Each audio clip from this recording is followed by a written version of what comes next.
Este tipo de charla, conversatorio, mesa redonda, no sabíamos en un momento qué nombre íbamos a darle. Pero sentíamos que había que hacer algo. Que había que hacer algo porque el tema de las mentiras en los medios de comunicación se ha transformado hoy en día en una cuestión corriente y posiblemente en los próximos años va a registrar un peligro mucho mayor.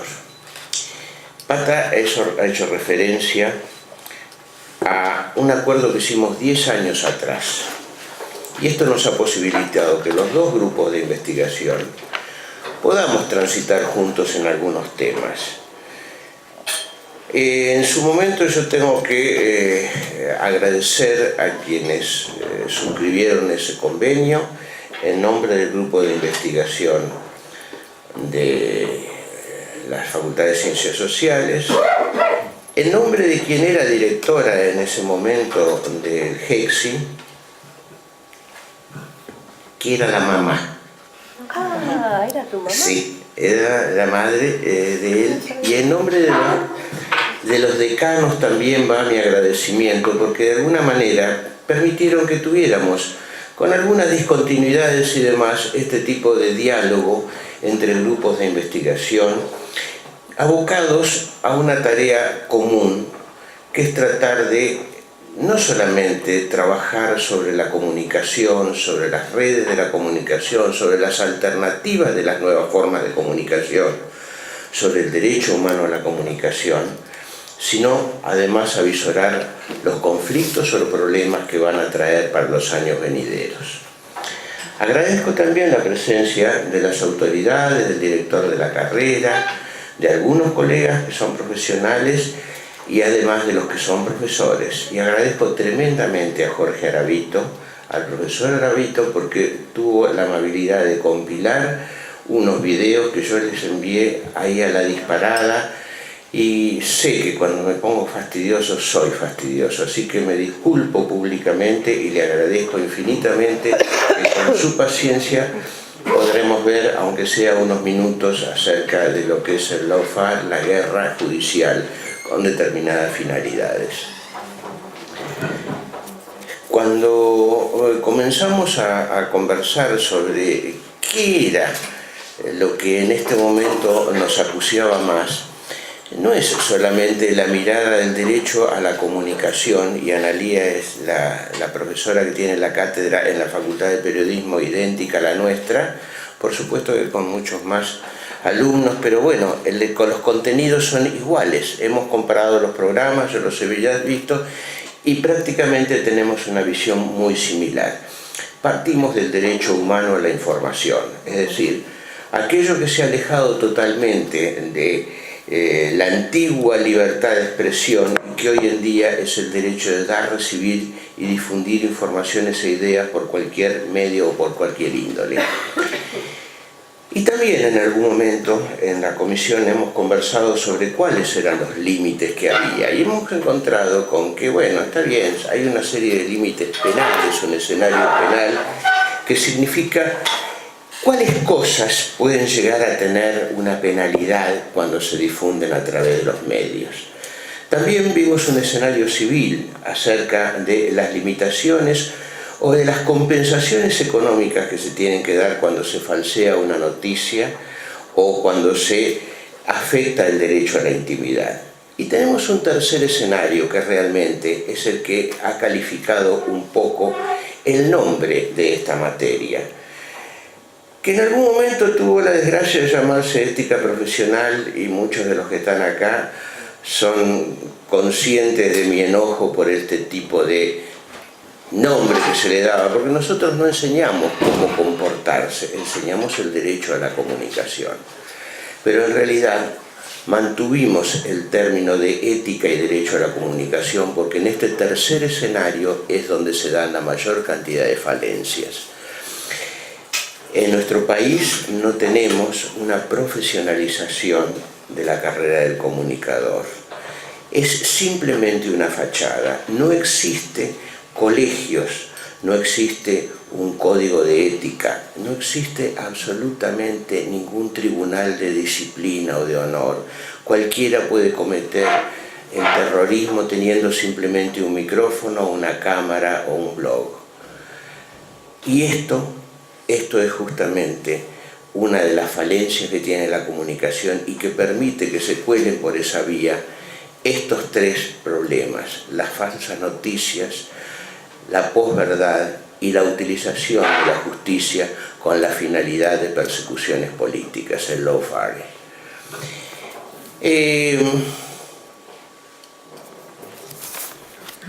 Hace un tiempo estaba mirando cómo se desarrolla el tema de las falsas noticias. En realidad, en general, se genera cuando un asesor de un político tiene un amigo que es dueño de un sitio web que se presenta como un medio de noticias, quiere mover una determinada información, arreglan el costo, hay un par de clics y la nota está online. La nota es falsa, ahora hay que hacerla circular. Se llama a un agente de comunicación, se pone en marcha todo un sistema de ingeniería, de trolls y demás, y se busca la reproducción automática. Esa información falsa comienza a recibir clic, me gusta. Se esparce por muros, en algún momento lo toma alguna personalidad con muchos seguidores, y después, con suerte, esto se levanta por algún medio y entonces la noticia falsa prende. Prende y se difumina. Yo decía hace un ratito que uno de los muy serios problemas está en la difusión de estas noticias falsas, pero es un increyendo. Un estudio que está circulando, que no sé si es cierto, pero estimo que puede serlo, señala que para el año 2022, y faltan apenas 3 años, démosle un changüí un poquito más, van a ser el 50% de las noticias que puedan circular pueden ser falsas. Aquí, entonces, evidentemente hay una intencionalidad de crear una noticia falsa que además tiene su contracara: la falta de chequeo acerca de la veracidad de esta noticia. Y en esto se difunde. Y hay dos vías, no solamente los medios de comunicación tradicionales, sino las redes sociales. Las redes sociales que operan de esa manera, transmitiendo constantemente las noticias falsas.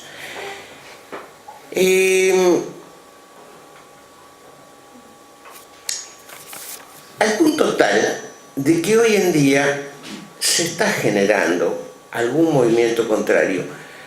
¿Cómo hacemos para verificar la falsedad o exactitud de esas noticias? 2 portales se han ido creando. Uno es Chequeando, el otro... Chequeado. El otro es Reverse. Es decir, vean hasta qué punto está llegando la necesidad de crear algo que hasta hace unos años hubiera sido imposible. La posibilidad de inventar algo con malignidad para perjudicar, para obtener algún tipo de beneficio personal, político, financiero, económico, etc.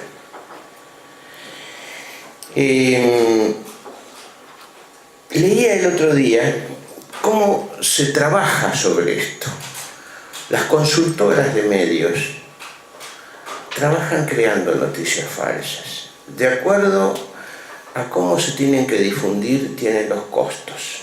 Hoy una empresa que se dedique a este tipo de tarea cobra entre 30 y 40 mil pesos un paquete de noticias falsas mensualmente. Si en realidad tiene que trabajarse con los tiempos muy apremiados, los costos son mayores. ¿Cuáles son las redes sociales más permeables? Facebook, Twitter. Y además cuentan con la enorme ventaja de que difícilmente se chequeen la información. Son tiempos en que mentir es muy fácil.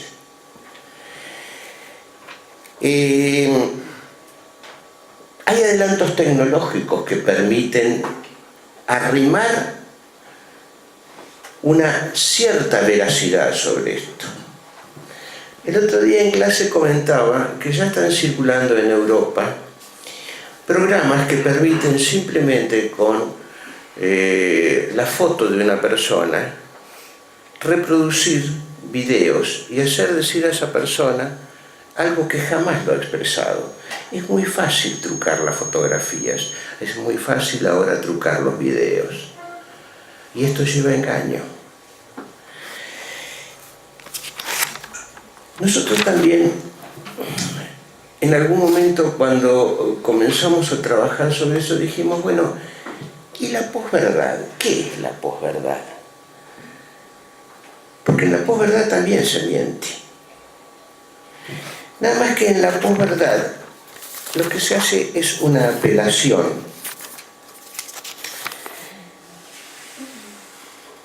a las cuestiones emotivas.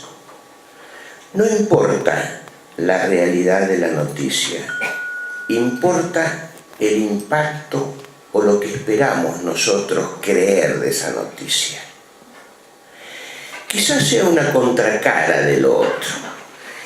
En el primer caso, en el tema de las fake news, de las noticias falsas, hay una emisión deliberada de la falsedad de esa noticia y hay un objetivo deliberado. En cambio, en el tema de la posverdad, nos están creando una noticia que está de acuerdo a lo que nosotros emotivamente esperamos. Voy a poner dos ejemplos. En algún momento se planteó el tema de que si la expresidenta Cristina Fernández de Kirchner se había recibido o no se había recibido. Si tenía título, si había estudiado en La Plata o no.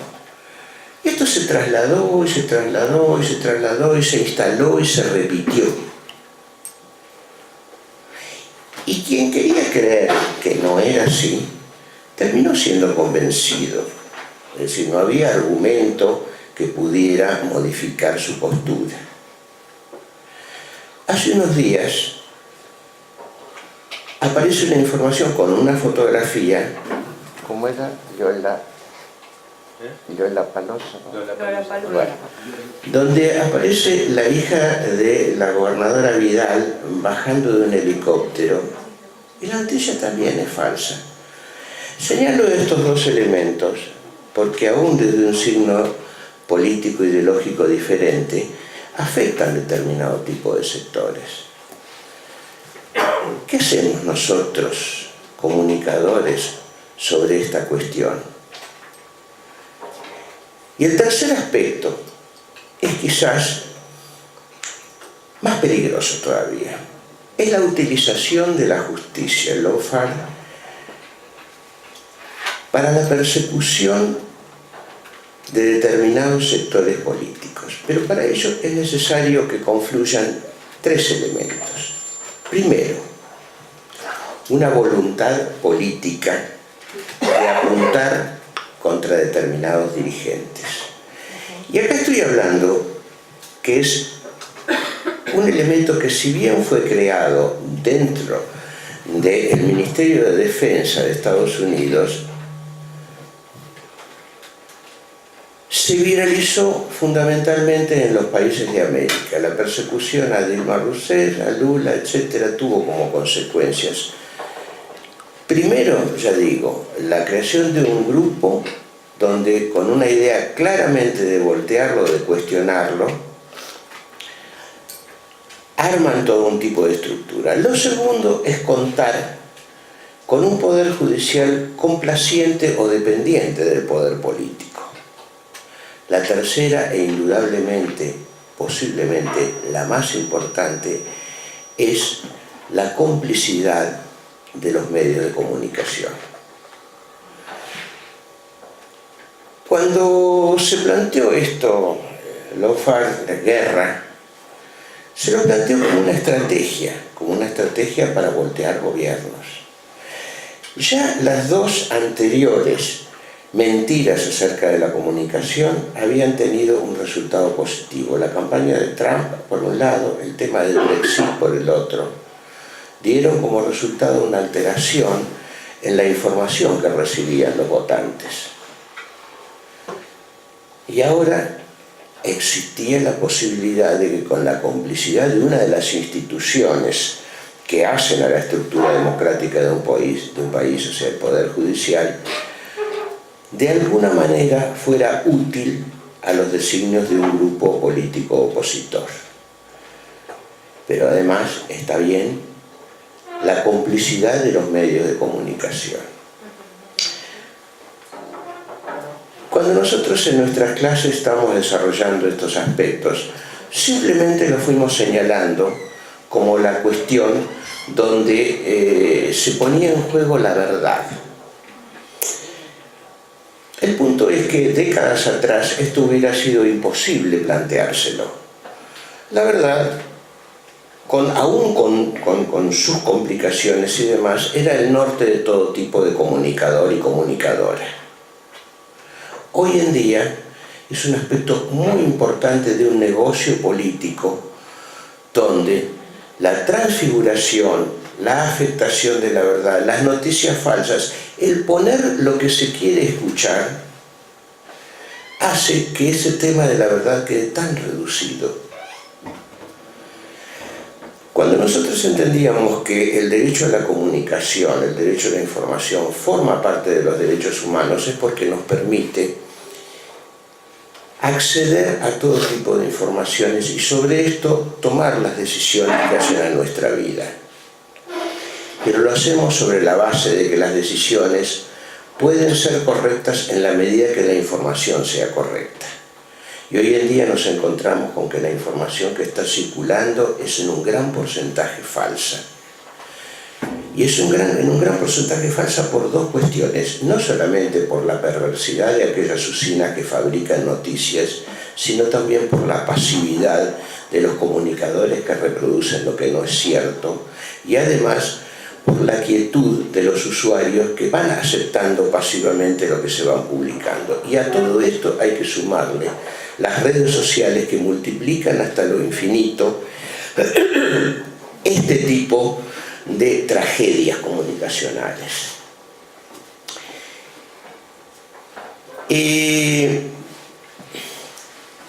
Quizás esta semana sea una buena semana para recordar que durante mucho tiempo, cuando se entronizó la última dictadura, buscó eliminar a quienes perseguían la verdad, a los comunicadores. Y secuestró, torturó y asesinó a cerca de 2 centenares de mujeres y de hombres que se desempeñaban en el campo de la comunicación. Si nosotros hoy en día estamos acá, estamos también gracias a que esos 2 centenares contribuyeron de alguna manera positivamente a la democracia, con la que hoy tenemos que encontrar herramientas para lidiar con esto. Así que también es un homenaje en el Día del Periodista a aquellos que ya no están, pero que de alguna manera están encarnados en estas aulas. Y también quiero aprovechar porque la verdad es también una consecuencia de las luchas permanentes. Y hoy en día, dentro de un rato, en el país va a haber unas marchas por nunca más. Es decir, tenemos el terrible conflicto arrastrado durante décadas y no hemos podido eliminar la tragedia del femicidio. Quizás tengamos que comportarnos como reproductores de las reales noticias que hay sobre esto. Yo les agradezco la presencia de ustedes. Y muchas veces en realidad lo que hacemos es reflexionar sobre este tipo de cuestiones. No tienen una mirada jurídica, porque la mirada jurídica está por fuera de esto. Lo tratamos de ver desde un punto de vista ético y encontramos que hay una falencia enorme. De hecho, si alguien miente, difícilmente le llegue una sanción más que moral. Pero si ni siquiera tenemos una construcción ética que nos respalde en eso, lo otro es una cuestión individual. Y las cuestiones individuales no pueden generar un planteo de lucha como el de Quijote contra los molinos. Tiene que ser solidaria, tiene que ser institucional, tiene que nacer de estas aulas. Tiene que privilegiarse la defensa de la comunicación como una forma de verdad para acceder al derecho humano. Gracias.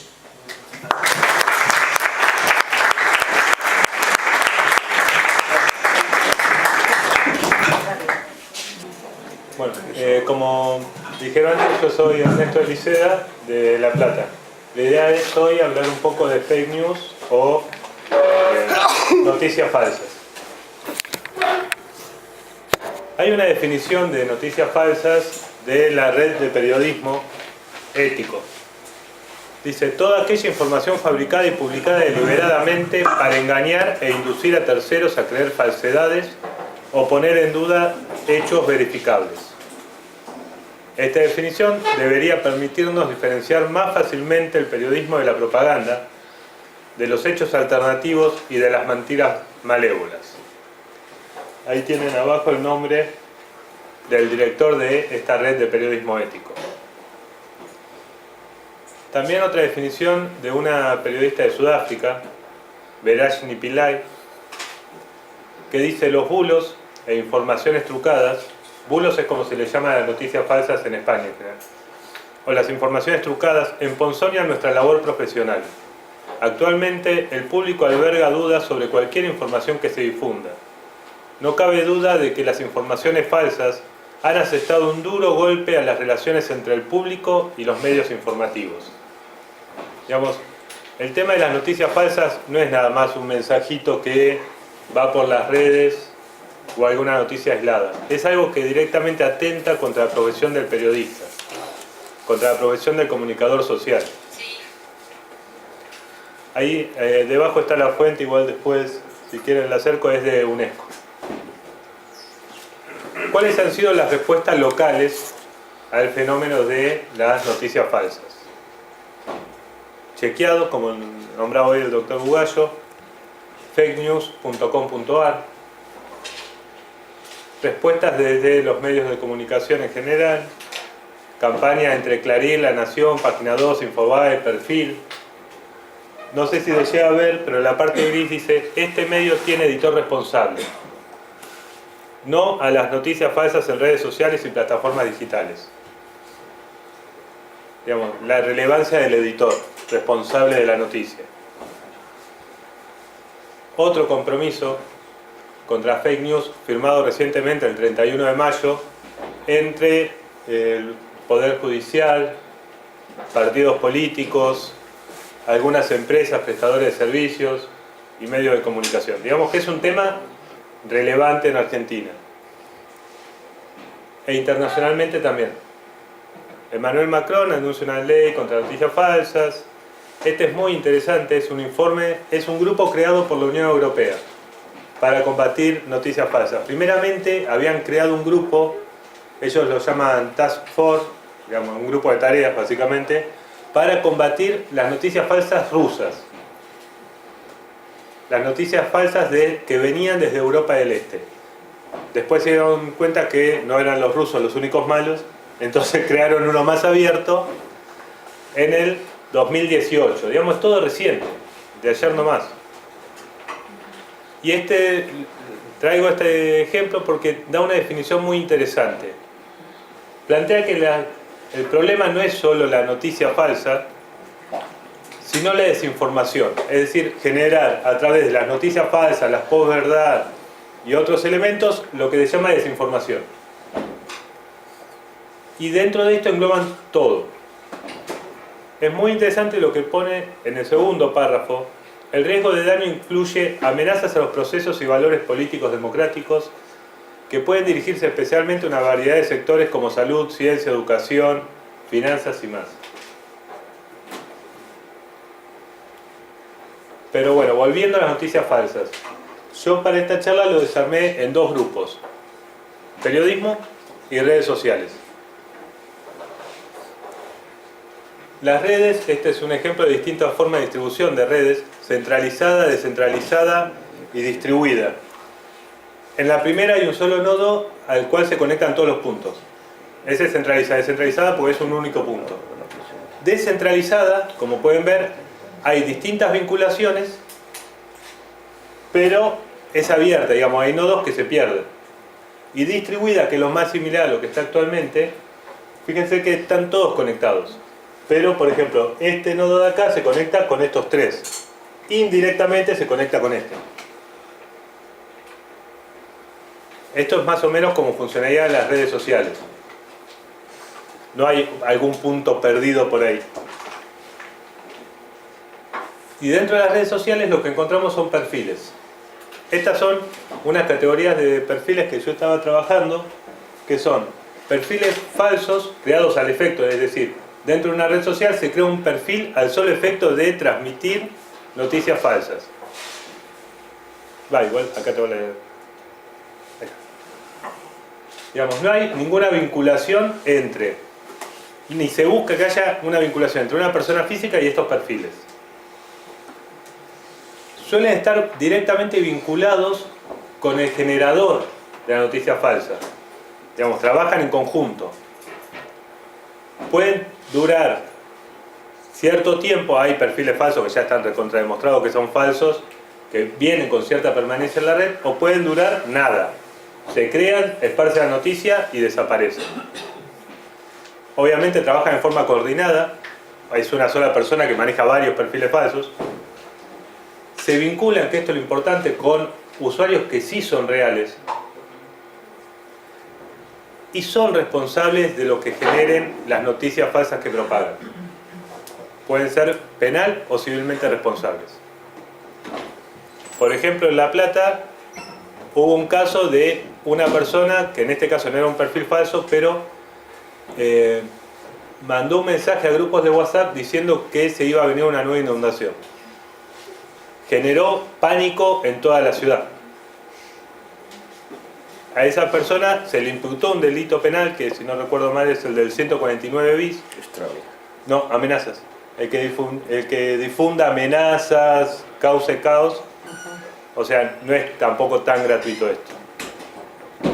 Después, perfiles reales con participación consciente. Ahora se pone un poco más interesante. Porque los perfiles falsos, es claro, yo lo creo para hacer tal cosa. ¿Quiénes son los que yo llamo perfiles reales con participación consciente? Se corresponde el perfil con una persona real, pero la persona sabe que la noticia es falsa. Pero quiere colaborar con la finalidad de esa noticia. Digamos, supongamos que yo pertenezco a X partido político. Me llega una noticia falsa que afecta a mi contrario y yo sé que es falsa, pero la mando igual, como si fuera real. También podrían llegar a tener cierto grado de responsabilidad. Perfiles con participación activa. A diferencia del anterior, digamos, obviamente se corresponden con perfiles reales, esta persona cree que la noticia es real. No tiene una intención de generar un daño ni nada que se le parezca. Esta persona cree que el perfil es real, que la noticia es real. Por eso la comparte. Incluso puede llegar a ser víctima de esta situación.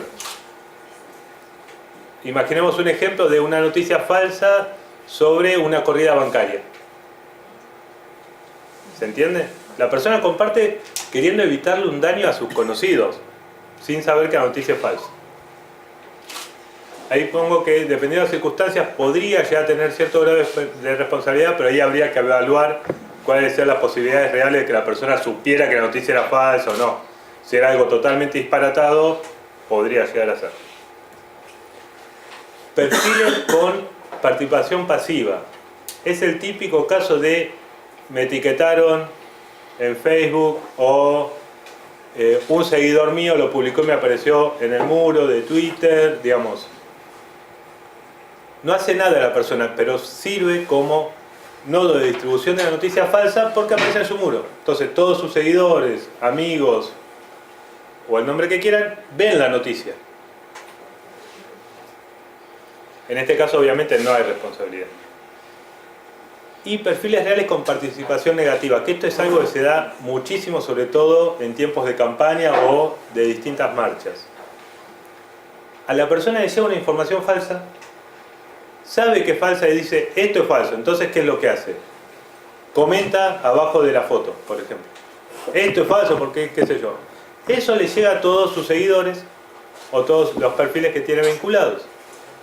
Y en general, esas personas no van a leer el comentario del último que escribió. Van a ver la imagen. Entonces, con la intención de desmentir esta información falsa, lo que están haciendo es propagarla. Es lograr el efecto contrario. Esto se ve mucho en campañas, ustedes ven en distintas campañas en los últimos años, muchas noticias falsas que tienen montones de comentarios de personas que militan en el partido del afectado. ¿Y qué es lo que pasa? Ahora lo vamos a ver un cachitito más adelante. La noticia falsa no está vinculado con un medio tradicional, en el caso este que estamos analizando de redes. En general, si ustedes ven en una noticia en Facebook o en distintas redes sociales, ustedes les llega noticia, ustedes linkean, digamos, hacen clic en la información y lo va a remitir a un sitio que no existe o a un sitio que justamente es como un reservorio de noticias falsas, donde la noticia va a ser un título y un copete abajo. No va a tener ningún tipo de desarrollo. O va a ser muy breve. Eso da la pauta de que hay algo que no cierra. Porque imagínense una gran noticia donde el desarrollo en el sitio donde está alojado es mínimo.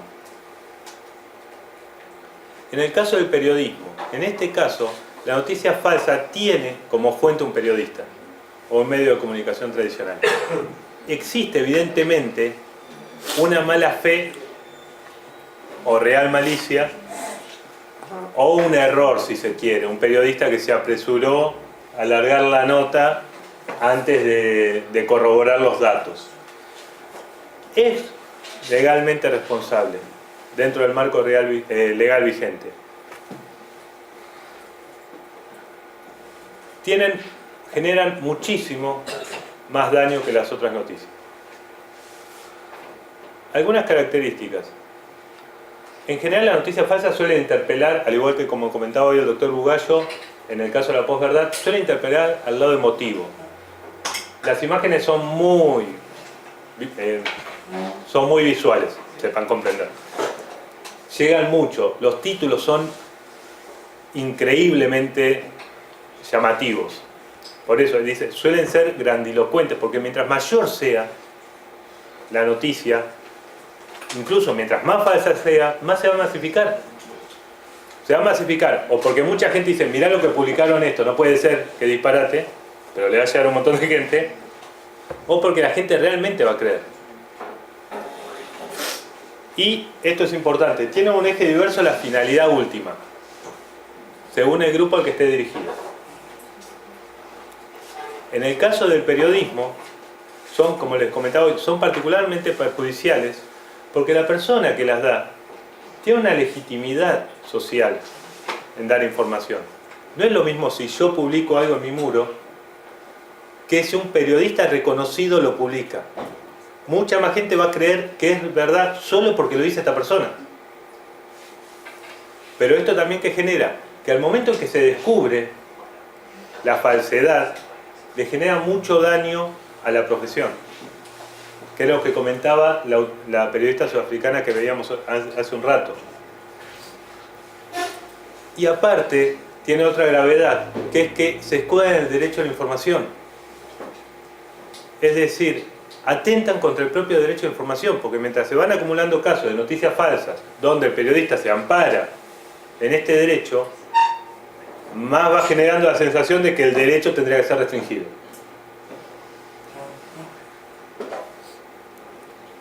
Y vamos ahora a cómo se propagan. Esto ya lo estuvimos viendo, el tipo de red. ¿Saben qué es la cámara de eco? ¿No han escuchado hablar de la cámara de eco? La cámara de eco es lo que está ocurriendo actualmente en las redes sociales y en el consumo de medios digitales, en la elección de amigos. ¿Qué quiere decir? Una persona se empieza a cerrar sobre sí misma y empieza a vincularse únicamente con las personas que opinan igual que ellos. Y consume medios que solo dicen lo que ellos quieren escuchar. Entonces no hay nada de autocrítica. No se genera pensamiento crítico ni nada que se le parezca. Yo tengo en mis redes sociales todas personas que opinan exactamente igual que yo. No escucho ninguna opinión divergente. Eso es el fenómeno que se llama cámara de eco. Entonces, ¿qué pasa? El emisor receptor está permanentemente recibiendo lo mismo y enviando lo mismo. De la interacción de las redes sociales y la cámara de eco, ¿qué es lo que acontece? Nadie o casi nadie objeta la noticia. Cualquier noticia falsa que se mande en el grupo, nadie lo va a objetar. Porque si todos pensamos más o menos igual y alguien sube una noticia en contra de los que piensan diferente de nosotros, si yo la objeto, me pueden rechazar. La noticia, al estar encerrada en esta burbuja, se potencia, pues empieza a rebotar entre las distintas personas que opinan igual y cada uno le va agregando un pedacito más. Tipo teléfono descompuesto, digamos. Al tener un eje diverso, ¿se acuerdan que les comentaba hoy lo del eje diverso? Al tener un eje diverso de la finalidad última, penetra en distintos grupos. Acá yo les pongo un ejemplo, pero puede ser cualquier otro. ¿Vieron el tema de los grupos antivacunas? Bueno, imaginen una noticia contra las vacunas puede tener otro eje que venga de la ecología. Prueban las vacunas para humanos en animales. Entonces va por el lado de los ecologistas. La cuestión entra en un grupo ecologista y ¿cuántos ecologistas van a decir ay no, a los animales no les pasa nada si prueban las vacunas? ¿O cuántos van a decir no sé si es cierto que prueban las vacunas? Lo mismo pasa con los grupos de las teorías conspirativas, entra todo. La propagación de otras enfermedades va por el lado de salud. O corrupción. El que fabrica estos remedios en realidad es amigo del ministro de salud y por eso están haciendo que todos vacunen. Entonces, al tener un eje diverso del principal que era una campaña contra las vacunas, va penetrando distintos grupos. Y bueno, y para ir cerrando, del combate a las falsas noticias, tomarse 5 minutos antes de compartir, leer algo más de la noticia que no solo el título, ver a dónde remite esta noticia, analizar si es realmente posible la noticia, que eso es algo que poca gente hace, sí. Y pensar sobre todo los perjuicios que puede ocasionar compartir la noticia. Porque también existe una responsabilidad legal en el caso de compartir noticias que son falsas. Así que bueno, muchas gracias.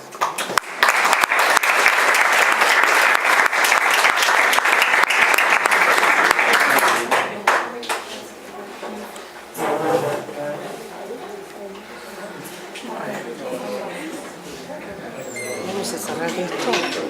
Ya te lo sé. Sí. Gracias. Sí.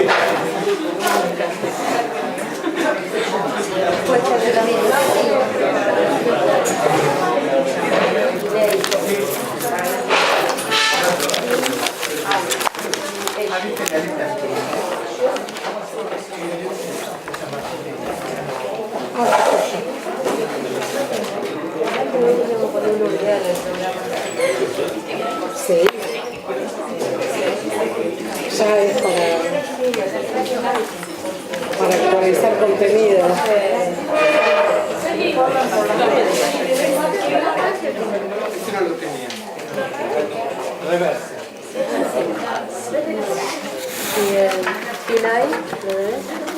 Gracias por la invitación, gracias tanto a las autoridades de la universidad, de la facultad, de la carrera y al profesor Bugallo por la invitación. La verdad que para mí es una alegría compartir estos encuentros hablando de derecho de la comunicación en todos los territorios posibles. Me parece que también este tipo de encuentros lo tendríamos que agregar en el listadito de consejos de Ernesto, ¿no? Porque compartir y hacer circular la información, como decía Rodolfo Walsh, es también parte de la lucha por una comunicación democrática y diversa. Así que muchísimas gracias, muchísimas gracias. Vamos a ver, yo voy a tirar algunos disparadores como para que pensemos colectivamente, teniendo en cuenta que por ahí el eje central desde el que Roberto me propuso charlar es sobre el tema del lawfare, que como él explicó correctamente, el lawfare, o también llamado guerra jurídica, es un término acuñado primero desde la estrategia militar, aparece en 1999 por primera vez en un libro Unrestricted Warfare de dos militares y teóricos chinos, y también es tomado por la doctrina militar y en particular por la Fuerza Aérea Norteamericana, que empieza a tratar este tema del lawfare o de la guerra jurídica como tener a la ley como un instrumento para realizar primero estrategias militares. Y luego esto se expande dándose cuenta de que se pueden hacer estrategias de todo tipo, políticas inclusive. Y para que se dé un sistema de lawfare es necesario como 3 patas fundamentales. Por un lado, medios de comunicación que se presten y que sean parte esencial de esta guerra mediática. Un poder judicial muy permeable, cómplice o partícipe necesario, y otro sector político que también haga eco de esas de esa información, donde también hay una pata muy importante y se vincula con las fake news para o bien derrocar a gobiernos populistas o desprestigiar a sus actores. De una manera u otra es un atentado contra la democracia misma, y implica una ruptura de una teoría muy clásica sobre la que nos conformamos como país, que es la república, la forma republicana de gobierno y la división de los 3 poderes: el poder ejecutivo, el legislativo y el judicial. Pero en realidad no solamente esta teoría llamada de esta manera aparece con estos textos, sino que a mí, que me tocó estudiar a fines de los 90 mi doctorado en la Universidad Complutense de Madrid, y hacía, como yo tengo las 2 carreras, la de periodismo y comunicación social y la de derecho, en ese momento el doctorado que hice era un programa interfacultativo entre la Facultad de Derecho y la Facultad de Periodismo y Comunicación. Y los docentes españoles ya nos hablaban, mi director de tesis, Manuel Sánchez de Diego, lo que se llamaba la doctrina de los juicios paralelos. ¿Qué eran estos juicios paralelos? Eran, paralelos porque hay un juicio que discurre en la vida real, ante los tribunales, y otro juicio que discurre ante los medios masivos de comunicación. Pero cada uno tiene su tramitación propia. Y sabemos que la sentencia que el juicio mediático pueda tener tiene otras características con respecto a la sentencia de los tribunales formales. Es mucho más posible que nos reinsertemos en la vida social después de una sentencia absolutoria o de cumplir una condena inclusive en el ámbito formal tribunalicio, pero de una condena mediática no se restablece nadie. Por eso son juicios que discurren por canales distintos. Pero también tienen otro factor, que ese juicio que discurre en los medios de comunicación tiene tal poder y tal potencia que presionan sobre el andamiaje formal del Poder Judicial. Y que si no responden a los requerimientos y a las presiones de los medios de comunicación, esos jueces pueden ser también condenados e incluso removidos o destituidos. Piensen un poquito algunos fenómenos como este. Recuerdo que cuando comenzó, al poco tiempo del comienzo del gobierno actual de Mauricio Macri, una de las noticias que más nos impactaron como noticia y nos siguen impactando en los bolsillos nuestros o de nuestros padres, depende de dónde vivamos, es el tema de los tarifazos. Cuestión que no parece detenerse y que lo naturalizamos, ¿no? Ya esperamos cuándo es el nuevo aumento. Sin embargo, hubo un primer momento muy importante que la protagonizó un caso que surgió de La Plata, el caso Cepis, donde una ONG platense pidió la nulidad del aumento de la tarifa del gas porque no se había celebrado la audiencia pública previa. Y bueno, eso tuvo un fallo de la Corte que fue favorable y el Poder Ejecutivo, cada vez que hace un aumento o una cadena de aumentos, tiene que realizar las audiencias públicas, que son también una instancia de comunicación, ¿no? Sin embargo, también naturalizamos eso porque nadie informa sobre las audiencias públicas, no participa mucha gente, solamente participan las ONGs de consumidores usuarios, no tienen una participación masiva. ¿Qué pasa con esto? ¿O qué pasó finalmente? Hasta que llegó a la Corte, había jueces a lo largo y a lo ancho del país que sacaban amparos a favor de determinados usuarios por los distintos servicios. Yo en un momento llegué a contar más de 52 fallos de distintos servicios, luz, gas, etcétera, en distintos foros y jurisdicciones a lo largo y ancho del país. Hasta que directamente ninguno, algunos prosperaron, pero lo que pasa es que hubo un amedrentamiento tal para esos jueces que ellos, no sé si recuerdan, que la jueza Fons encontró en la puerta de su casa una granada. Y eso es parte de ese silenciamiento. O removieron a jueces que también se atrevieron a declarar nulidades de este tipo, como al juez Arias en La Plata, removido, entre otras cuestiones.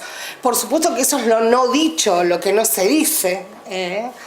Lo remueven por abuso de competencia, pero no hablan de que tuvo numerosos fallos para detener la suba de los servicios públicos bonaerenses.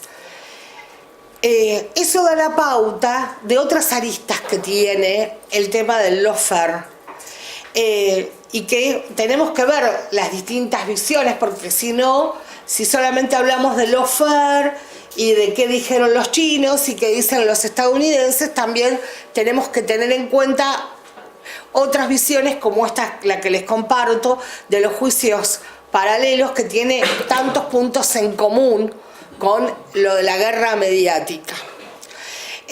Por eso esas tres patas, medios de comunicación, poder judicial y dirigentes que también se presten a hacer eco de estas noticias, en su mayoría falsas, con muchas fake news o como parte de desprestigio, tienen que darse concomitantemente estos tres sectores para que realmente la estrategia comunicacional sea eficaz. Y si alguien no colabora, es expulsado del sistema, lisa y llanamente, pero nosotros no nos damos cuenta, lo naturalizamos. Creemos que, bueno, nadie más, ningún juez sacó una sentencia a favor de un amparo, y por ahí las hay, pero ya ni siquiera son noticia. Las hay porque se dan medidas cautelares de personas con alta vulnerabilidad social, personas de la tercera edad, pero bueno, ni siquiera llegan a ser parte de una información judicial, porque creen que eso puede distorsionar la imagen, digamos, del predominante que el oficialismo de turno se encarga de imponer. Otra cuestión no menor en esto es la alta concentración mediática. Otro aspecto que hay que tener en cuenta. Nosotros en Argentina somos un país ya sin precedentes en la concentración mediática. No solamente porque ya veníamos de una alta concentración mediática, sino porque gracias o en virtud de la modificación mediante decretos de necesidad y urgencia de la Ley de Servicios de Comunicación Audiovisual, se fusionaron a los medios de comunicación las telecomunicaciones, cosa que antes no se permitía. Esto ya empieza a tener reproches del Sistema Interamericano de Derechos Humanos, de la Relatoría para la Libertad de Expresión de la OEA, que viene advirtiendo el alto grado de concentración telecomunicacional en Argentina, de poner límite a la multiplicidad de licencias, porque cuanto mayor concentración hay, menos diversidad de voces hay en una sociedad, y eso es un atentado contra el pluralismo y contra la República misma, tanto que hay personas que se jactan de la República. Una de las cuestiones que hacen a la detracción de la República es la concentración mediática. Cuanto más diversidad haya, no solamente más pluralidad hay, sino también algo por lo que están ustedes hoy acá en esta aula compartiendo. Mayor trabajo y perspectivas de trabajo futuro tendremos. Porque hoy uno de los grandes problemas que enfrenta el periodismo y la comunicación social es lo que ni siquiera el estatuto del periodista o las normas laborales, ni los jueces laborales, aún en el caso de despido, están pudiendo resolver, es la realidad del periodista multiplataforma. Es decir, una cobertura de un periodista sirve para la edición digital, para la edición impresa, para la edición televisiva, para la edición radial, para todos los formatos que sean, pero te pagan solamente por un producto. Esta realidad también la viven los locutores, o los operadores y los técnicos, porque están haciendo de técnico o de operador para un formato, pero en realidad sirve para todos. Y esto para el medio es mucho mayor rédito, porque si es un medio comercial, tiene mayores chances de tener sponsoreo publicitario o financiamiento para ese mismo formato que se reproduce multimediáticamente. Sobre esto tenemos una gran deuda, hay una gran deuda en el derecho laboral que todavía no sabe, y en el derecho laboral me refiero del ámbito periodístico y comunicacional, que todavía no se está pudiendo resolver y que en algún momento, porque una de las cuestiones que trajo este deterioro en los derechos es que no se han renovado los convenios colectivos del sector. Entonces no se pueden hablar en paritarias de estos otros fenómenos que no implican solamente lo salarial, cuánto gana un periodista o los periodistas o los técnicos o los locutores, sino también qué pasa con todas estas cuestiones, porque obviamente uno quiere preservar la fuente de trabajo y va a ser lo que las autoridades, la empleadora te diga. Pero esto no implica, como ya sabemos, renuncia de derechos. Entonces, ese otro aspecto no lo podemos descuidar. La alta concentración mediática y un compromiso que este propio Estado, con este propio gobierno, realizó en abril de 2016 ante la Comisión Interamericana de Derechos Humanos, donde ante la audiencia que se celebró por los cambios y la metodología con la que se fue reformada la Ley de Servicios de Comunicación Audiovisual, el Estado argentino, con la presencia de Godoy, Silvania Giudice, a cargo de la EDACOM, y otros representantes del Estado Nacional, se comprometieron a discutir democráticamente en el Parlamento, o sea, no por decreto de necesidad de urgencia, una ley nueva de comunicaciones. Es decir, si la anterior no respondía a los requerimientos de la sociedad actual o había dudas, ¿para qué está el Poder Legislativo? Para que todas las fuerzas políticas, con su diversidad de voces, discutan una nueva norma. Y este compromiso que el propio Estado asumió en Washington no fue cumplido. Hay resoluciones de posponer. Se pospone cada 180 días. Ustedes si quieren después le paso. Sale en el boletín oficial, se pospone por 180 días la labor de la comisión redactora de la nueva ley de telecomunicaciones y de comunicaciones. Se pospone y se pospone una cuestión no solo asumida jurídicamente, que contiene una responsabilidad internacional, sino también en desmedro de la propia democracia. En desmedro de la propia democracia. Estos son algunos de los aspectos que quiero señalar. Digamos, la teoría de los juicios paralelos, la alta concentración mediática. Y dentro de la alta concentración mediática no quiero olvidarme de decir algo muy importante. ¿Por qué hasta el relator para la libertad de expresión viene advirtiendo, cuestión que es muy similar en toda América Latina, pero nosotros es como que facilitamos mucho más por este cruce o por facilitar la propiedad cruzada de las telecomunicaciones con los medios de comunicación audiovisual? No se olviden que, por ejemplo, en Estados Unidos no se admite la propiedad cruzada ni siquiera de empresas periodísticas impresas con medios de comunicación audiovisual como radiofónicos, televisivos. No se admite esa propiedad cruzada. Nosotros no solamente permitimos esa, sino también el cruce con la de telecomunicaciones, con lo cual los peligros de concentración mediática son mucho mayores.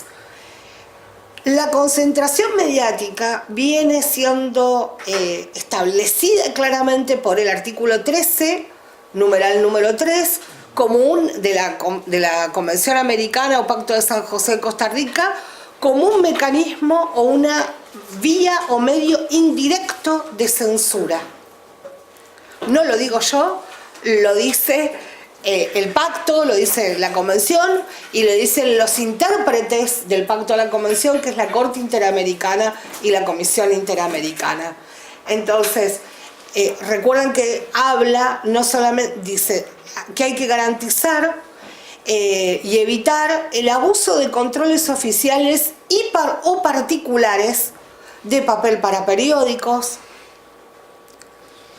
Todo otro tema, la situación con papel prensa, que también tuvo una modificación en diciembre del año pasado, desregulando el precio del papel para periódicos, lo que hace imposible la pervivencia de cooperativas del interior del país o de pequeños medios, que a algunos les conviene más importar pasta celulosa o comprar en el extranjero que comprar en el propio país.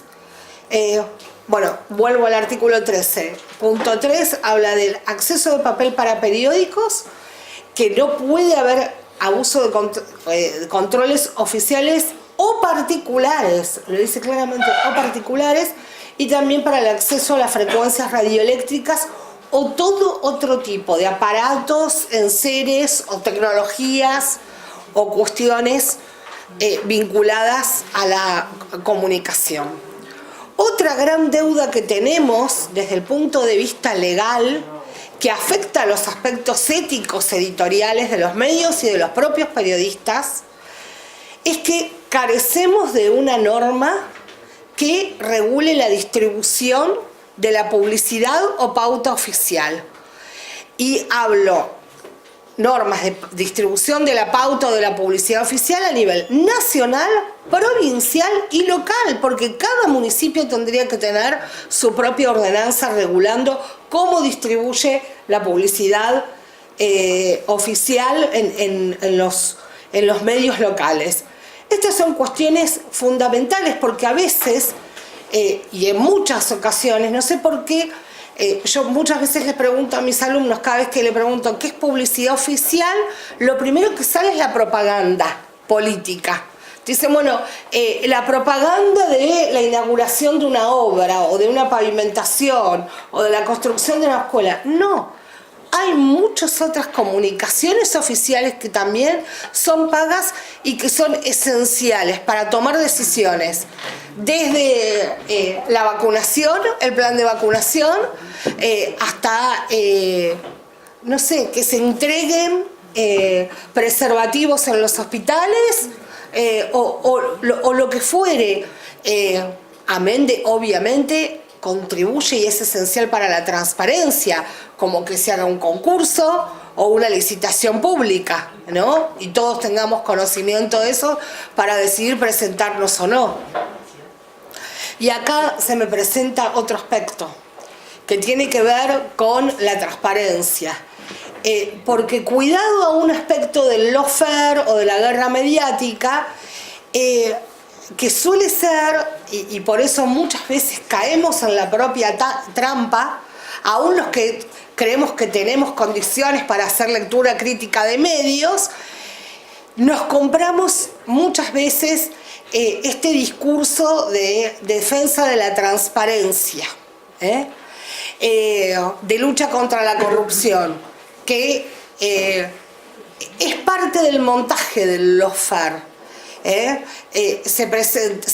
Hay una demonización de un sector o del actor político que se elija para ponerlo como el símbolo más aberrante de la corrupción política, que todos los denostemos, pero no nos preguntamos si eso es realmente cierto, si es así o si no hay doble estándar. Porque otra cosa que presenciamos con el lawfare es la doble moral o el doble estándar. Aparecer en Wikileaks o en ArgenLeaks o en Panama Papers fue explicado, esos son negocios privados. Lo dijo exactamente así. No se metan, no es un tema de interés público, son inversiones privadas. Sin embargo, para cualquier compra o cualquier cosa que haga un personaje del kirchnerismo, no es un tema privado, es tema de malversación de lo público, de los ladrones, de se robaron todo, ¿no? Entonces, el doble rasero, la doble moral o el doble discurso. Si es para los demás, para el que yo denosto, está bien, perfecto, pero para mí no se aplica. Eso también tenemos que estar abiertos a verlo, a impugnarlo. Bueno, esto o sea, tiene que ver con la universalización. Si un tema es de interés público, es de interés público, sea kirchnerista, de Cambiemos, del PRO, de la UCR o del partido que sea. No puede haber doble rasero o doble moral en esto. Así que es otro aspecto a tener en cuenta y a preguntarnos con constancia. Como vía de solución, a mí me encanta, me parece que ustedes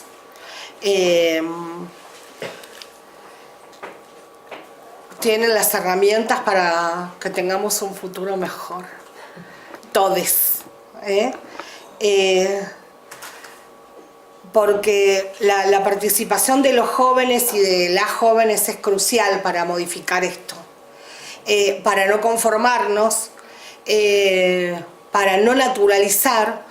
Por eso la educación en medios de comunicación es imprescindible desde los primeros pasos, y no solamente nos referimos a consumos de los medios tradicionales, sino en la generación de información en las propias redes sociales o en todos los dispositivos tecnológicos, para que podamos ser nosotros vehículos de liberalización de la palabra y no reproductores de palabras mancilladas y establecidas como status quo.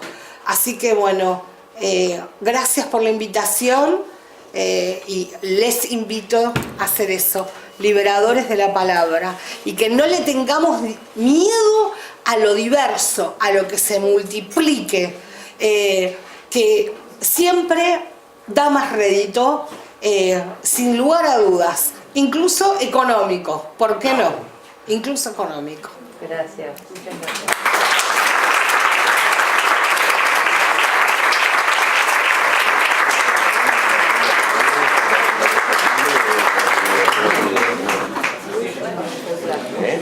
Hagamos una ronda de preguntas. Bien. Abrimos una ronda de preguntas para nuestra invitada. ¿Les parece bien? No, todavía en una parte con monopolio de los medios. Así. Y después volví. Volví. Que era totalmente pertinente, pero... Sí.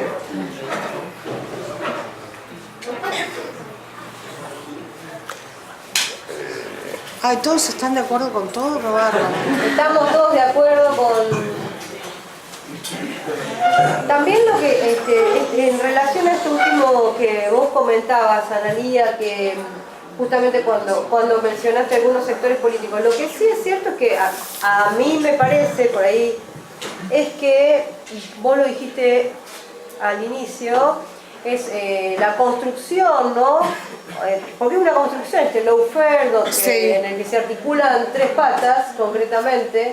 Yo no soy una de estas, queda claro, ¿no? Ajá. Que a mí me dicen patas por eso, ¿no? No. Digo, estas tres patas, digamos, el sistema judicial, el sistema concentrado de medios y otros actores del sistema político. Lo que sí me parece que hay una fortísima conformación en pos de terminar con todo aquello vinculado a la idea de populismo. Digo, Sí. si yo miro la región, pensando en Latinoamérica, no puedo dejar de pensar en Lula. Tal cual. No puedo dejar de pensar en Correa por ahí, cuando evitaron que se vuelva a postular. Sí. Digo, me parece que también ahí hay una cuestión política ideológica muy fuerte, Muy fuerte. vinculada al neoliberalismo. Digo. Y bueno, no es casual que también este gobierno, el que está actualmente en ejercicio, hace un uso de todas estas cuestiones juntas, digamos, de la fake news, de la posverdad, del lawfare, en relación a quienes están postulando posibilidades que tengan que ver con la construcción de una Argentina alejada de lo neoliberal. Me da esa sensación, ¿no? Exacto. Sí, no te equivocas. Me alegro. Pero es Pero, perdón, bastante complicado. no es solo antipopulismo, que sí, en efecto lo es, pero también hay otras patas que a veces quedan medio tapadas, como es el caso de la Operación Quito. ¿Operación? Operación Quito, del servicio de inteligencia inglés para desprestigiar la causa Malvinas en foros internacionales, Sí. en foros locales, con el apoyo de medios de comunicación locales y de políticos locales. Claro. Sí. Y, Bien. Sí. digamos, no es solo, afecta a muchos sectores. Yo también estaba pensando en el caso de Julian Assange. Sí. Fíjense que es presentado Julian Assange como un terrorista, peligro internacional, y en realidad 15 causas. sí, 15 causas tiene. sí.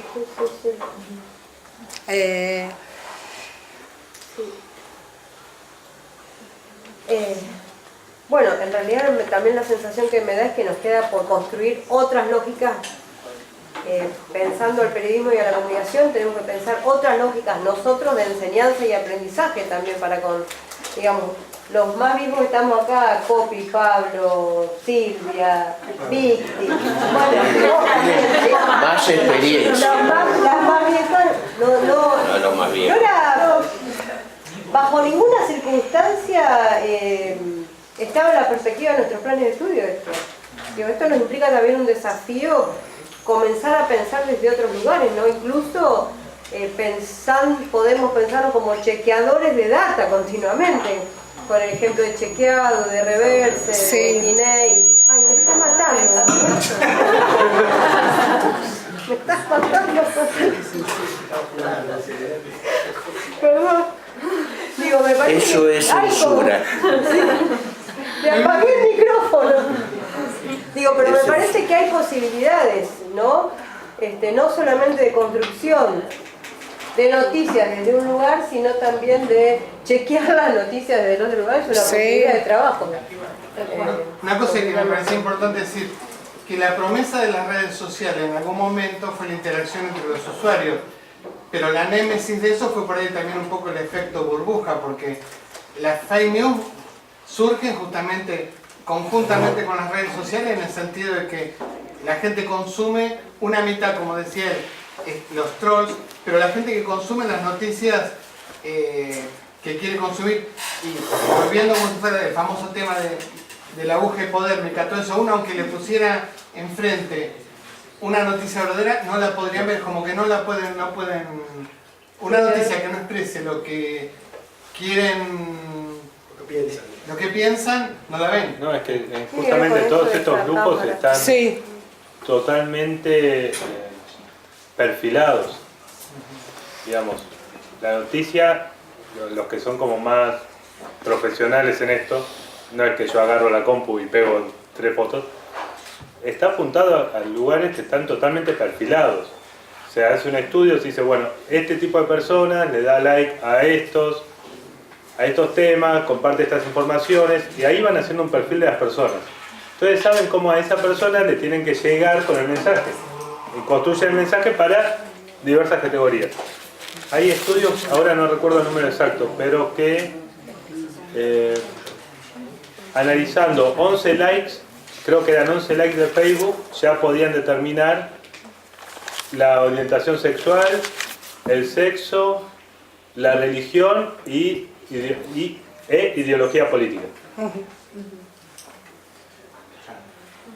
Una vez que tenés eso de un grupo grande, como pasó con Facebook, con Cambridge Analytica, claro. una vez que tenés todo perfilado, vos ponés la noticia directamente de lo que querés que vean.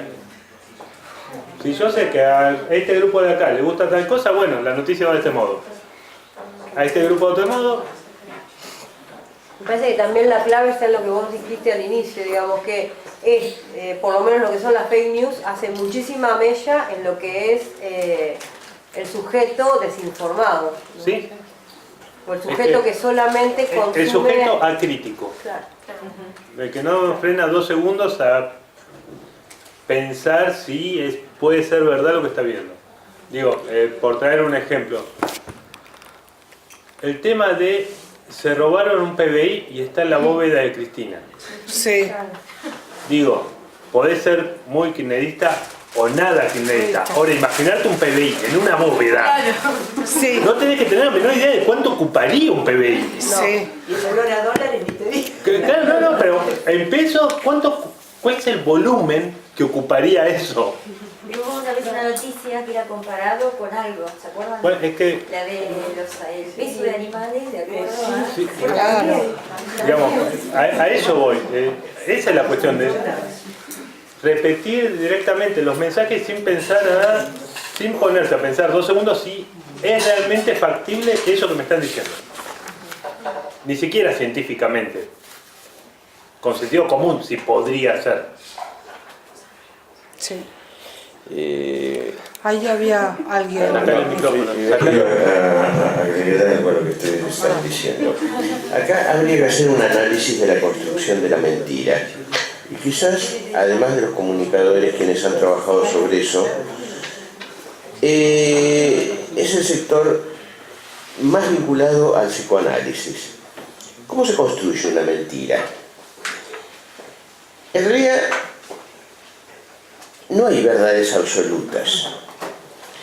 El tema está en que, de alguna manera, hay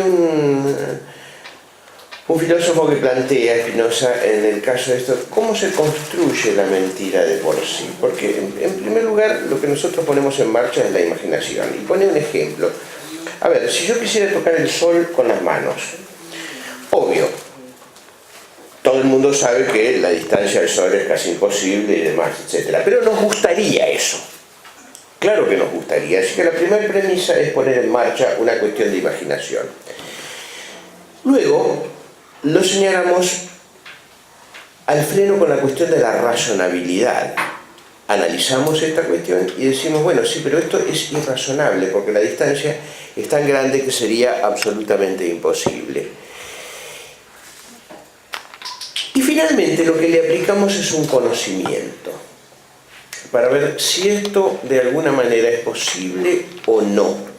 Porque una cuestión es la voluntad con lo que se crea esta posverdad, lo que nos gustaría, claro que nos gustaría a todo el mundo llegar al sol o tocar la luna o lo que sea. La razonabilidad nos dice que no. Pero si le aplicamos el conocimiento y queremos forzosamente que esto pudiera suceder, estamos creando un mundo donde de la mentira la vamos transformando en verdad. Entonces ya no importa la noticia en sí, sino importa el efecto que produce la eventual realidad de esa noticia. Hemos creado algo que queremos crear y que queremos creer fundamentalmente. Por ejemplo, ustedes, ¿de dónde toman? ¿De dónde se informan? Esta es una pregunta que yo he hecho en clase en algún momento. El 80% se informa sobre esto. Toman ahí, leen los portales, etc. O un gran porcentaje, no sé cuándo. Me puedo equivocar, pero... La siguiente pregunta. Acá, ¿estamos en condiciones de distinguir una noticia real de una falsa? Estamos hablando en comunicación. ¿Estamos en condiciones de distinguir una cosa de la otra? ¿Cómo lo hacemos? Podríamos hacer un experimento, a ver si yo les tiro noticias y demás, y a ver si pueden distinguir si esto es cierto, falso, verdadero. Sí. Hay un estudio que dice que 7 de cada 10 personas creen que pueden distinguir una noticia falsa de una verdadera, y en realidad solo 3 de cada 20.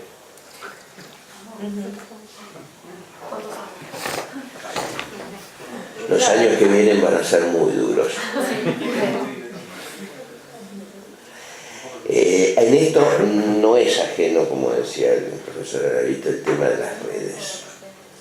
Nosotros armamos redes en función de nuestros intereses. Claro, si yo armo una red y soy vegetariano, si voy a coincidir con los veganos, con los herbívoros, con lo que sea y demás, y me voy a ir relacionando con todas aquellas personas que sienten un rechazo al consumo cárneo. Así que finalmente después voy a recibir noticias acerca de lo perjudicial que es.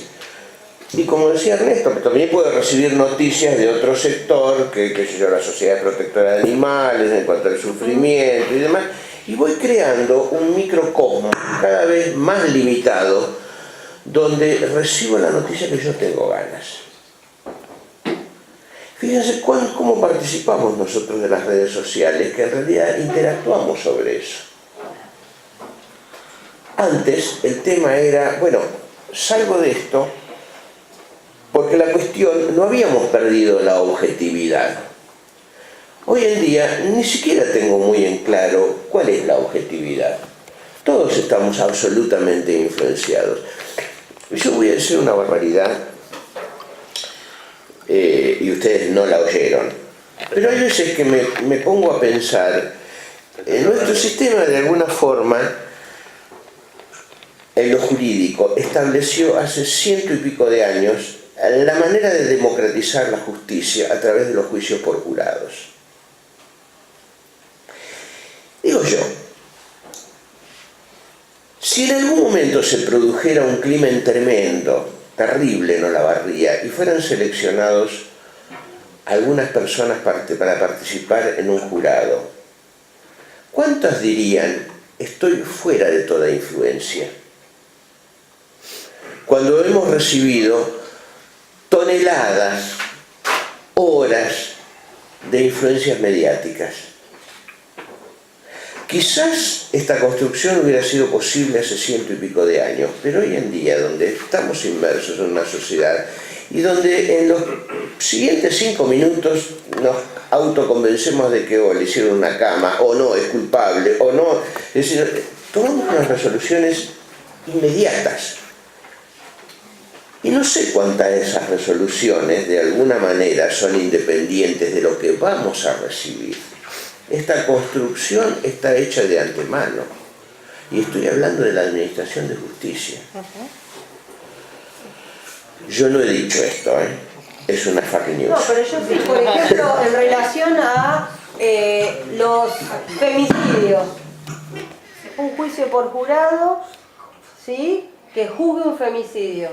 Díganme quién de todas las que estamos acá, de todas las personas, no se crió en una sociedad patriarcal. Todas. Y díganme quién pudo, entre comillas, deconstruirse. No, pero- Yo no soy jurista. Aparte, No. no, pero tenés los casos de gatillo fácil Bueno, también. o El de, caso del médico que mató o de a la supuesta de- legítima Sí, defensa. Ah, El jurado falló unánime.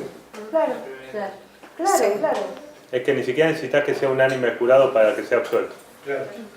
Sí. Ahí mencionaron un aspecto que me resulta interesante. Tremendo. La construcción del grado de peligrosidad. Esto es una tarea que han llevado a cabo fundamentalmente sectores políticos y sectores mediáticos. Yo siempre menciono el ejemplo del programa de Hellblum, cuando en algún momento reporté a 2 supuestos motochorros. Los toma de atrás, los motochorros van señalando a ver cómo hacen, cuál es su tarea de inteligencia para una salidera bancaria, a quiénes pueden ser las eventuales víctimas, las mujeres con una cartera, los hombres con un maletín, dónde instalan la moto, qué van a hacer. Tienen en vilo a millones de personas durante un cierto tiempo, colgados con los dientes del cielo raso por la tensión que significa, están contando cómo les roban. Un fiscal ordena a la policía que vaya allá y los detenga a la salida del canal, porque están confesando determinados delitos. Y cuando van allá dicen, no, nosotros somos actores, a nosotros nos pagan para hacer esto. Y uno piensa, es justo, porque no hay un reclamo ni legal, ni social, ni absolutamente nada sobre esta construcción que ha creado una situación de tensión en millones de personas que estuvieron mirando eso. Ni disculpas piden. En otro país lo hubieran echado, porque hubieran actuado los medios de comunicación en defensa misma de la verdad. Pero acá no. Se ha mimetizado esto y se ha transformado en un negocio. Entonces, a lo que voy es que no tenemos herramientas legales sobre eso, ni siquiera sociales. No hay un repudio a esto. No, al otro día siguieron con ese programa como si no hubiera pasado. ¿Se produce un daño social? Sí, se produce un daño social. ¿Queda nuestra sociedad más sensibilizada? Sí, porque detrás de eso viene el discurso de un político que dice, bueno, en realidad las penas hay que endurecerlas y frente a determinados casos yo planteo el tema de la pena de muerte. No dice cómo. No dice que para aplicar la pena de muerte tenemos que modificar la Constitución, salirnos de todo el sistema, en fin. Pero plantea lo que algunos sectores quieren oír y el resto lo deglutimos. Entonces, en función de estos discursos sobre la peligrosidad, aparece una doctrina como la de Chocobar. Tal cual. No es casual de que, si no miremos las cosas que han sucedido en los últimos tiempos, no es casual de que la gendarmería o ciertos elementos de la gendarmería se han sentido habilitados para tirotear en el caso de Nahuel, y que la policía de la provincia de Buenos Aires haya construido todo un supuesto delito, porque detrás de eso están las responsabilidades políticas, la creación de un enemigo. Y entonces esto es lo tremendamente peligroso, la difusión de las noticias que no son ciertas, y además la viralización y la naturalización del tema de la violencia como si fuera la única respuesta posible.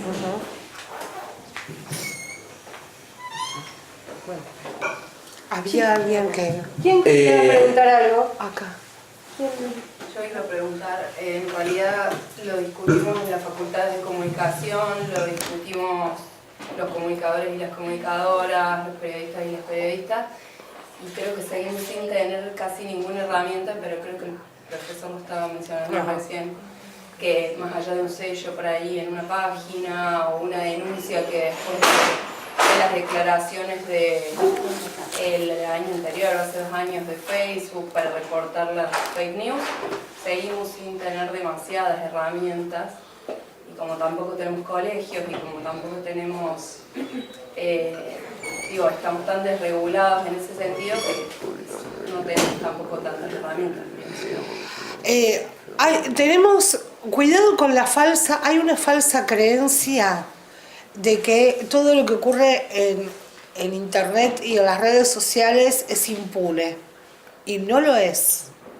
Eso es importantísimo. Eso es importantísimo porque es motivo de denuncias, y cuando realmente se pone en peligro la integridad física o los derechos de una persona o de un colectivo, de lo que fuera, hay que acostumbrarse a denunciarlo, incluso formalmente ante la justicia.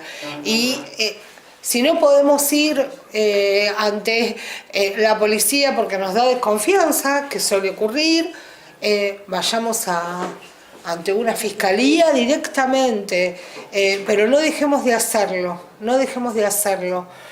porque son cuestiones importantes. Yo podría dar un listado bastante largo de casos, que incluso en algunos lo patrocino, que primero el asombro porque creían que había impunidad poniéndolo en las redes sociales, y después descubren que no la hay. Y eso también es un proceso de enseñanza-aprendizaje, ¿no?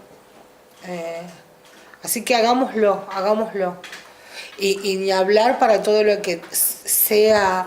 No se olviden que la ley de prevención y de eliminación de toda forma de discriminación contra la mujer fue la primera norma en hablar de violencia mediática.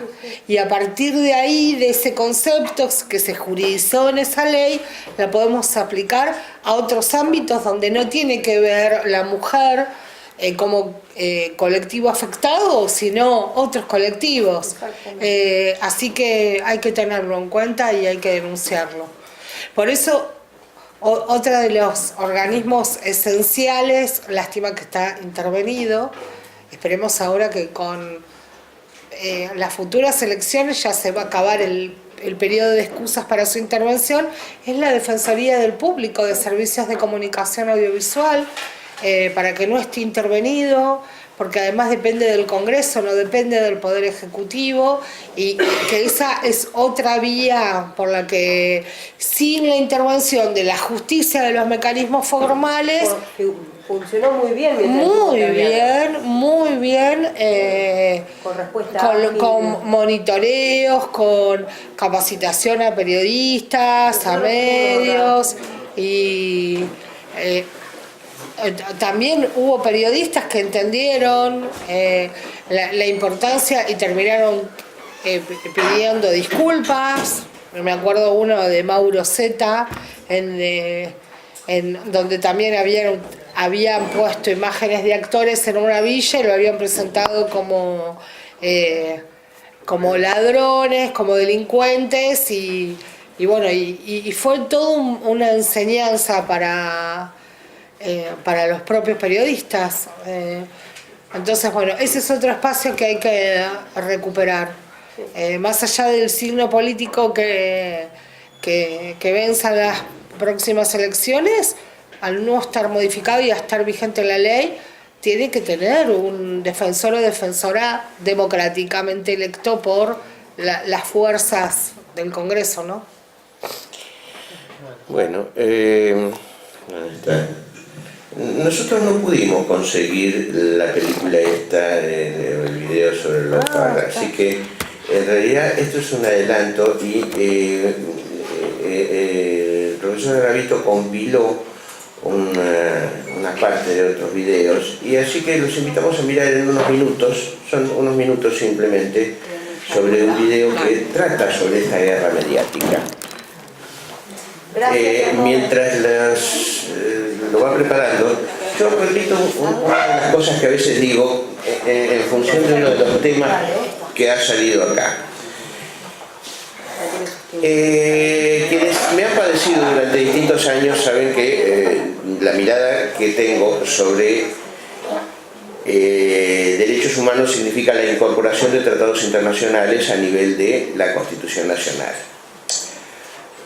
Sin embargo, hay un tratado importantísimo a nivel interamericano que no está incorporado en la Constitución, que es la Convención para la Eliminación de todas las formas de violencia contra la mujer, la Convención de Belém do Pará.